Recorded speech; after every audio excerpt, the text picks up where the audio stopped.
प्रश्न नम्बर 1 मा रहेको छ जेनजी पुस्ता भन्नाले कुन उमेर समूहलाई जनाउँछ त? अप्सनमा रहेका छन् सन् 1997 देखि 2012 सम्म जन्मेका व्यक्ति, सन् 1981 देखि सन् 1996 सम्म जन्मेका व्यक्ति, सन् 1965 देखि सन् 1980 सम्म जन्मेका व्यक्ति, त्यसैगरी सन् 2013 देखि सन् कति 2024 सम्म जन्मेका व्यक्ति गरेर 4 वटा विकल्प दिएका छन्। यसमध्ये सही विकल्प छान्नुस् त जेनजी पुस्ता भन्नाले चाहिँ कुन उमेर समूहलाई चाहिँ जनाउँछ त? यो अस्ति भर्खरै सिटिबीलाई सोधेको प्रश्न है त, एकदमै महत्त्वपूर्ण प्रश्न। यसलाई चाहिँ राम्रोसँग हेर्नु पर्यो है त। के रहेछ त्यसको सही एन्सर भनेको चाहिँ? यसको सही एन्सर भनेको चाहिँ अप्सन नम्बर ए सन् 1997 देखि 2012 सम्म 12 सम्म के त जन्मेका व्यक्तिलाई चाहिँ जनाउँछ भने चाहिँ बुझ्नु पर्यो है त। जेनजी पुस्ता भन्नाले चाहिँ कुन उमेर समूहलाई चाहिँ जनाउने रहेछ त? कुन भन्दा चाहिँ सन् 1997 देखि सन् कति 2012 सम्म जन्मेका व्यक्तिलाई भनेर चाहिँ बुझ्नु पर्यो है त। त्यसैगरी अर्को चाहिँ के बुझ्नुला भन्दाखेरि चाहिँ हेर्नु सन् 1981 देखि सन् 1996 सम्म जन्मेका व्यक्ति भनेको चाहिँ यो भनेको चाहिँ जेन के त के भन्छ त? जेन तपाईको चाहिँ वाइ भन्ने बुझ्नु पर्यो है त। जेन के त वाइ समूह अन्तर्गत चाहिँ पर्दछ भन्ने चाहिँ बुझ्नु पर्यो है त। सन् 1981 देखि सन् 1996 सम्म जन्मेका व्यक्ति भनेको चाहिँ जेन वाइ अन्तर्गत चाहिँ पर्छन् भन्ने चाहिँ बुझ्नु पर्यो। त्यसैगरी सन् 1965 देखि सन् 1980 सम्म जन्मेका व्यक्ति भनेको तपाईँको चाहिँ जेन एक्स है त। जेन के त एक्स अन्तर्गत चाहिँ पर्छन् भनेर चाहिँ बुझ्नु पर्यो। त्यसैगरी सन् 2013 देखि सन् कति 2024 सम्म जन्मेका व्यक्ति भनेको तपाईँको चाहिँ अल्फा अन्तर्गत चाहिँ पर्छन् भनेर चाहिँ यसरी यो प्रश्न चाहिँ बुझ्नु पर्यो है त। एकदमै महत्त्वपूर्ण प्रश्न, यसलाई चाहिँ यसरी जान्नु होला। तर अहिले चाहिँ हामीलाई के सोधेको छ प्रश्नले जेनजी भनेको छ, यसलाई इङ्ग्लिसमा चाहिँ जेनजेड भन्छ, नेपालीमा चाहिँ हामीले जेनजी भनेर पढ्छौँ। यो पुस्ता भन्नाले चाहिँ कुन उमेर समूहलाई जनाउँछ भनेर सोधेको छ। त्यही भएर यसको सही एन्सर भनेको चाहिँ अप्सन नम्बर ए सन् 1997 देखि सन् कति 2012 सम्म जन्मेका व्यक्ति उमेर समूहलाई चाहिँ जनाउँछ भनेर चाहिँ बुझ्नु पर्यो है त। ल प्रश्न नम्बर 2 मा रहेको छ विक्रम सम्वत 2083 वैशाख शुक्ल पूर्णिमामा कतिौं बुद्ध जयन्ती चाहिँ मनाइयो त? अप्सनमा रहेका छन् 2567, 2568, 2569, 25 कति 70 गरेर 4 वटा विकल्प दिएका छन्। यसमध्ये सही विकल्प छान्नुस् त विक्रम सम्वत 2083 वैशाख शुक्ल पूर्णिमामा चाहिँ कतिौं बुद्ध जयन्ती चाहिँ मनाइयो त? यो पनि अस्ति भर्खरै सोधेको प्रश्न है त। कतिौं हो त? कतिौं भन्दाखेरि चाहिँ 2570 चाहिँ मनाइयो भनेर चाहिँ बुझ्नु पर्यो है त। त्यही भएर यसको सही एन्सर भनेको चाहिँ option number D the correct answer है त। त्यसैगरी अर्को प्रश्न रहेको छ प्रश्न नम्बर 3 मा, यो पनि अस्ति भर्खरै सोधेको प्रश्न हो। गौरीशंकर हिमाल कुन हिम श्रृङ्खला अन्तर्गत चाहिँ पर्दछ त? अप्सनमा रहेका छन् रोलवालिङ, गुराँस, कुम्भकर्ण, गणेश गरेर 4 वटा विकल्प दिएका छन्। यसमध्ये सही विकल्प छान्नुस् त गौरीशंकर हिमाल कुन हिम श्रृङ्खला अन्तर्गत चाहिँ पर्दछ त? कुन भन्दाखेरि चाहिँ रोलवालिङ भनेर चाहिँ बुझ्नु पर्यो है त। त्यसैगरी यो गुराँस भनेको चाहिँ अपी है त। अपी हिमाल चाहिँ कुन हिम श्रृङ्खला अन्तर्गत चाहिँ पर्छ भनेर सोध्यो भने चाहिँ तपाईको चाहिँ के भन्नु पर्छ गुराँस भनेर बुझ्नु पर्यो। त्यसैगरी यो कुम्भकर्ण भनेको चाहिँ मकालु है त। मकालु हिमाल चाहिँ कुन हिम श्रृङ्खला अन्तर्गत चाहिँ पर्छ भनेर सोध्यो भने चाहिँ कुम्भकर्ण भनेर बुझ्नु पर्यो। त्यसैगरी गणेश भनेको चाहिँ मनास्लु है त।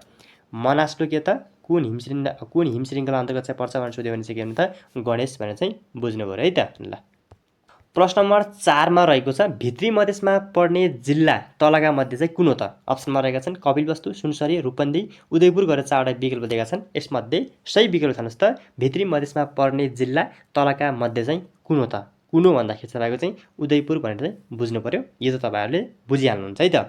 अब हेर्नु के बुझ्नु पर्यो भन्दाखेरि चाहिँ भित्री मधेसमा पर्ने जिल्ला भनेका चाहिँ कतिवटा जम्मा 7 वटा हुन् भनेर बुझ्नु पर्यो। 7 वटा हुन् भनेर बुझ्नु पर्यो। कुन कुन हुन् त त्यो पनि जान्नु पर्यो है त। कुन कुन हुन् त? एउटा भनेको चाहिँ दाङ, एउटा भनेको चाहिँ के त जम्मा चाहिँ 7 वटा हुन्। जम्मा चाहिँ कति 7 वटा। एउटा दाङ, अर्को चाहिँ सिन्धुली भनेर सम्झिनु पर्यो, अर्को चाहिँ सुर्खेत भनेर सम्झिनु पर्यो, अर्को भनेको चाहिँ मकनपुर भनेर सम्झिनु पर्यो, अर्को भनेको चाहिँ चितवन भनेर सम्झिनु पर्यो। त्यसैगरी अर्को भनेको त उदयपुर भनेर सम्झिनु पर्यो र त्यसरी अर्को भनेको चाहिँ नवलप्रासी पूर्व है त। नवलप्रासी के त नवलप्रासी पूर्व भनेर चाहिँ यसरी चाहिँ सम्झिनु पर्यो है त। 1 2 3 4 5 6 7 वटा है त। यी 7वटा जिल्ला भनेको तपाईँको चाहिँ भित्री मधेसमा पर्ने जिल्ला हुन् भनेर चाहिँ बुझ्नु पऱ्यो है त। तर अहिले चाहिँ हामीलाई प्रश्न के सोधेको छ, भित्री मधेसमा पर्ने जिल्ला तलका मध्ये चाहिँ कुन हो भनेर सोधेको छ। कपिलवस्तु पर्दैन, सुनसरी पनि पर्दैन, रूपन्देही पनि पर्दैन, उदयपुर पर्छ। यसको सही आन्सर भनेको चाहिँ अप्सन नम्बर डी उदयपुर त भइहाल्यो है त।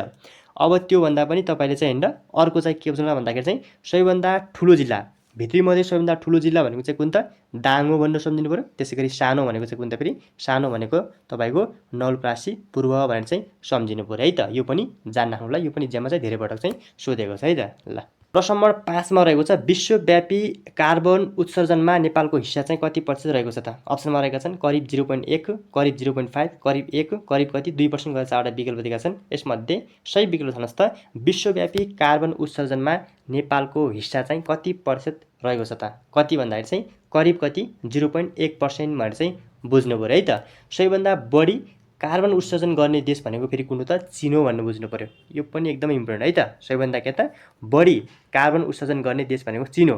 कार्बन उत्सर्जन गर्ने मुलुकमा चाहिँ नेपाल भनेको चाहिँ कति स्थानमा पर्छ त, 95औं स्थानमा चाहिँ पर्छ भनेर चाहिँ बुझ्नु पऱ्यो है त।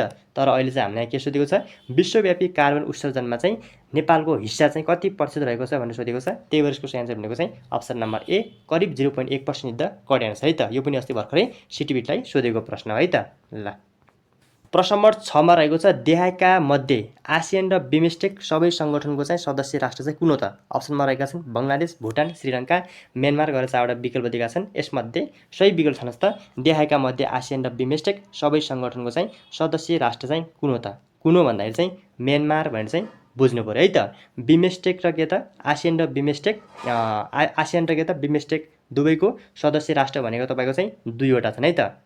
कतिवटा छन् त, 2वटा छन्। एउटा भनेको म्यानमार हो, अर्को भनेको चाहिँ थाइल्यान्ड हो है त। एउटा म्यानमार, अर्को भनेको थाइल्यान्ड। अहिले हामीलाई अप्सनमा चाहिँ म्यानमार के दिएको छ, म्यानमार मात्र दिएको छ। त्यही भएर यसको सही आन्सर भनेको चाहिँ अप्सन नम्बर डी हुन्छ है त। आसियान र बिमस्टेक सबै सङ्गठनको चाहिँ सदस्य राष्ट्र भनेको तपाईँको चाहिँ 2टा छन्, एउटा म्यानमार, अर्को भनेको चाहिँ थाइल्यान्ड हो। तर अहिले चाहिँ हामीलाई के छ त, अप्सनमा थाइल्यान्ड दिएको छैन, म्यानमार मात्र दिएको छ। त्यही भएर सही आन्सर भनेको चाहिँ option number D Myanmar is the correct answer भनेर चाहिँ बुझ्नु पऱ्यो है त। त्यसै गरी अर्को तपाईँ फेरि यसमा चाहिँ के जान्नुला भन्दाखेरि चाहिँ अर्को इक्जाममा यसबाट धेरै पटक धेरैभन्दा पनि अहिले चाहिँ अहिलेको रेसियोमा चाहिँ एकदमै धेरै सोधिएको भनेको चाहिँ प्रधान कार्यालय है त। यो आसियानको प्रधान कार्यालय भनेको तपाईँको चाहिँ इन्डोनेसियाको जकार्तामा, इन्डोनेसियाको जकार्ता भनेर बुझ्नु पऱ्यो। आसियानको प्रधान कार्यालय कहाँ छ त, इन्डोनेसियाको जकार्ता भनेर बुझ्नु होला। त्यसै अर्को भनेको चाहिँ यो बिमस्टेकको प्रधान कार्यालय भनेको चाहिँ ढाका बङ्गलादेश है त। बङ्गलादेशको ढाकामा चाहिँ रहेको छ भनेर बुझ्नु पऱ्यो। यो पनि अहिले चाहिँ एकदमै धेरै सोधेको छ है त।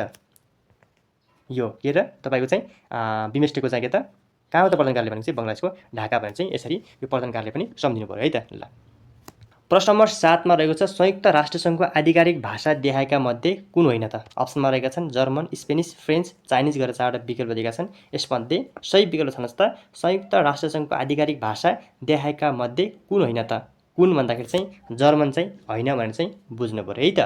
यो संयुक्त राष्ट्रसङ्घको चाहिँ आधिकारिक भाषा भनेका चाहिँ जम्मा 6वटा भाषा छन्। कतिवटा त, जम्मा 6वटा भाषा छन्। सर्फेस भनेर सम्झिनु पऱ्यो। के भनेर सम्झिनु पऱ्यो त, सर्फेस भनेर सम्झिनु होला। यसबाट चाहिँ स्पेनिस, यो युलाई छोडिदिनुहोस्, यो अनि के छ त आर, आर भनेको चाहिँ के त रुसी भनेर बुझ्नु पऱ्यो।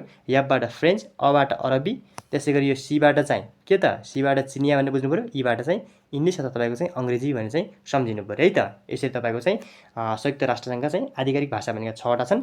तपाईँको चाहिँ यहाँ अप्सनमा के दिएको छ, जर्मन, स्पेनिस, फ्रेन्च, चाइनिज दिएको छ।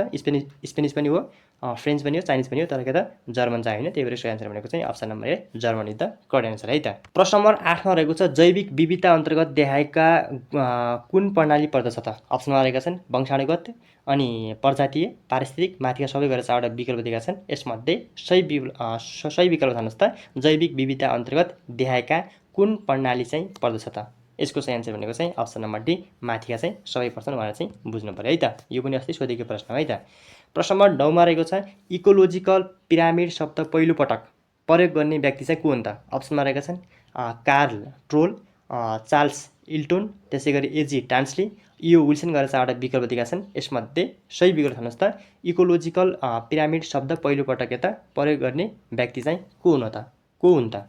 यो पनि अस्ति भर्खरै सिटिबीलाई चाहिँ सोधेको प्रश्न हो है त। यसको सही आन्सर भनेको चाहिँ के हुन्छ त, अप्सन नम्बर बी चार्ल्स इल्टोन भन्ने बुझ्नु पऱ्यो है त। इकोलोजिकल्ली पिरामिड शब्द चाहिँ पहिलोपटक प्रयोग गर्ने व्यक्ति चाहिँ को हो त चार्ल्स के त इल्टन भनेर बुझ्नु पऱ्यो। त्यसै गरी यो एजी टान्सले भनेको तपाईँको चाहिँ इकोसिस्टम अथवा तपाईँको नेपालीमा चाहिँ पारिस्थितिक पद्धति भन्छ है त।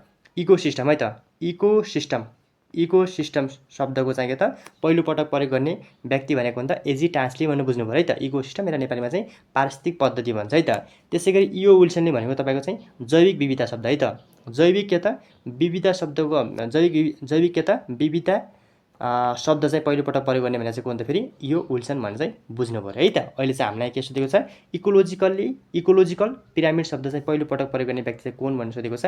त्यही भएर यसको एन्सर भनेको चाहिँ option number B Charles Elton भनेर चाहिँ बुझ्नु पऱ्यो है त। ल प्रश्न नम्बर 10 मा रहेको छ फादर अफ अब्जर्भेसनल फिजिक्स भनेर चिनिने वैज्ञानिक चाहिँ को हो त। अप्सनमा रहेका छन् Galileo Galilei, Albert Einstein, Isaac newton, आर्किमिडिज गरेर 4वटा विकल्प दिएका छन्। यसमध्ये सही विकल्प छान्नुहोस् त। फादर अफ अब्जर्भेसनल फिजिक्स भनेर चिनिने वैज्ञानिक चाहिँ को हुन् त। को हुन् भन्दाखेरि चाहिँ ग्यालिलियो ग्यालिली हुन् भनेर चाहिँ बुझ्नु पऱ्यो है त। यसमा तपाईँलाई चाहिँ के झुकिनु होला भन्दाखेरि चाहिँ साथीहरू यो फादर अफ फिजिक्स मात्र भन्यो भने चाहिँ आइज्याक न्युटन हुन् भन्ने बुझ्नु पऱ्यो। के बुझ्नु पर्छ, फादर अफ के त फिजिक्स मात्र सोध्यो भने चाहिँ आइज्याक न्युटन हुन् भन्ने चाहिँ बुझ्नु पऱ्यो। त्यसै गरी फादर अफ के त अब्जर्भेसनल फिजिक्स भन्यो भने चाहिँ के फादर अफ के त अब्जर्भेसनल फिजिक्स भनेर सोध्यो भने चाहिँ के भने त ग्यालिलियो ग्यालिली भनेर चाहिँ बुझ्नु पऱ्यो है त। यो दुईवटा कुरामा चाहिँ झुकिनु भएन। त्यसै गरी अल्बर्ट आइन्स्टाइन भनेको तपाईँको चाहिँ फादर अफ साइन्स भयो है त। फादर अफ साइन्स भनेर चाहिँ कसलाई चिनिन्छ भनेर सोध्यो भने के त अल्बर्ट आइन्स्टाइन भनेर चाहिँ बुझ्नु पऱ्यो है त। यसरी चाहिँ यो प्रश्न पनि जान्नु होला। अस्ति भर्खरै सिटिभिटीलाई चाहिँ झुक्याएको प्रश्न है त्यो। ल